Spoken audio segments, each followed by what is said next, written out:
Terve! Tänään esittelemme sanaluokat.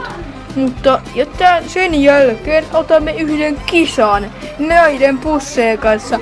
Mutta me voitamme ihan helposti. Niin, me voitiin ihan helposti. Te ootte ihan nuubeja.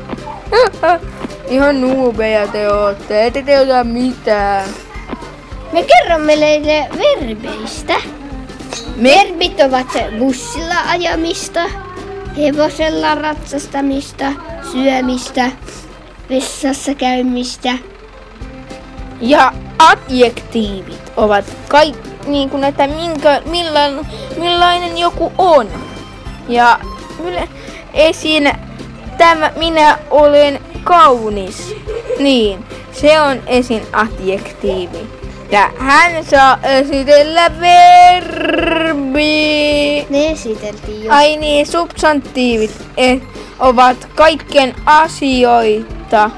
Ja eikö niin, että esim. Zebra ja bussi ja ihminen. Mutta nyt otetaan se kisa. Mä voitin! Jää! Tasapeli! Loppu!